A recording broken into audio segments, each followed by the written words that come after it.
You don't have to be a rocket scientist. You could just read the Taliban is classified, and if you don't know, the Taliban's in charge of Afghanistan. They're classified as a specially designated global terrorist organization by OFAC. So post-2021, so this is last year, 2024, we spent $697 million of the taxpayers' dollars in Afghanistan, including $534,719,000 in change from USAID in Afghanistan. Afghanistan is ruled by folks named Sarajuddin Haqqani. The Haqqani network mean anything to anybody in the room? How about Abdullah bin Laden? Who gets some of that money? Does that name ring a bell to anybody in the room? Your money, $697 million annually, plus the shipments of cash funds madrasas, ISIS, Al-Qaeda, Boko Haram, ISIS Khorasan, terrorist training camps. That's what it's funding.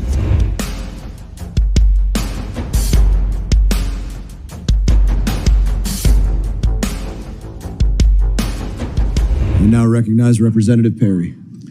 Thank you, Mr. Chairman. USAID was created through executive order in 1961 by President Kennedy, long having lost and strayed from its mission, lost its direction. Even the Clinton administration tried unsuccessfully to reform it. And we spend, I don't know, somewhere between $40 and $50 billion annually on this organization. And with the things that you hear, well, many of us, probably most of us in this room, agree with projecting America's power for the good of all the world around the globe.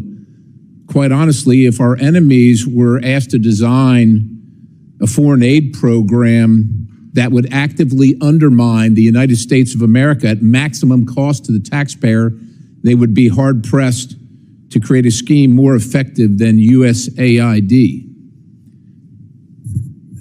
That's shocking to say, but I just, it's, look, let's just go to a couple things here. We left Afghanistan, and I'll characterize it as left in August of 2021. August of 2021. So the Taliban's in charge. Taliban threatens the lives of the NGO personnel distributing USAID. They claim credit for USAID distribution.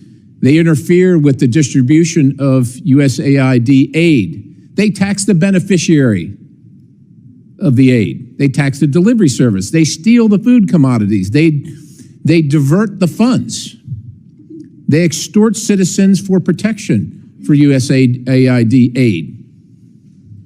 They create sham procurement schemes, and they threaten the lives of those who oppose those schemes. Now, that all occurred before August of 2021, when we were there.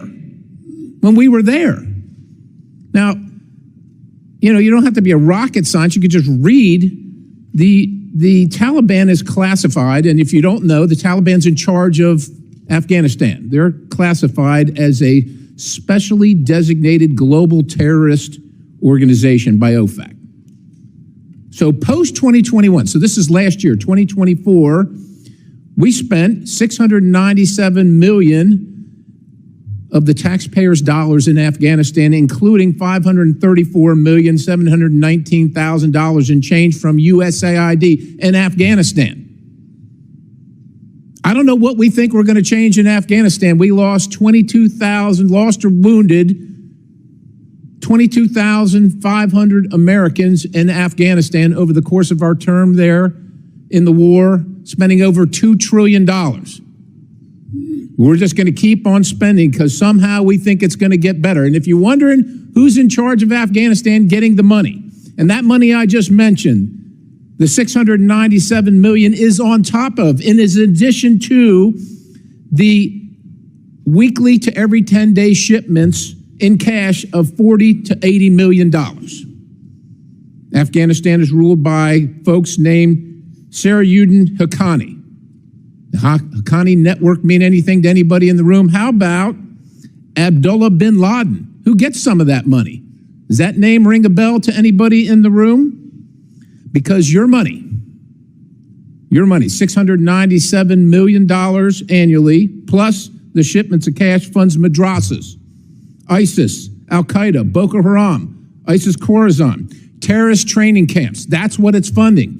If you think that the program under Operation Enduring Sentinel, entitled Women's Scholarship Endowment, which receives $60 million annually, or the Young Women Lead, which gets about $5 million annually, is going to women who, by the way, if you read the Inspector General's report, is telling you that the Taliban does not allow women to speak in public. Yet somehow you're believing, and American people are supposed to believe, that this money is going for the betterment of the women in Afghanistan. It is not. You are funding terrorism, and it's coming through USAID. And it's not just Afghanistan, because Pakistan's right next door. USAID spent $840 million in the last 20 years on Pakistan's education-related program. It includes $136 million to build 120 schools, of which there is zero evidence that any of them were built.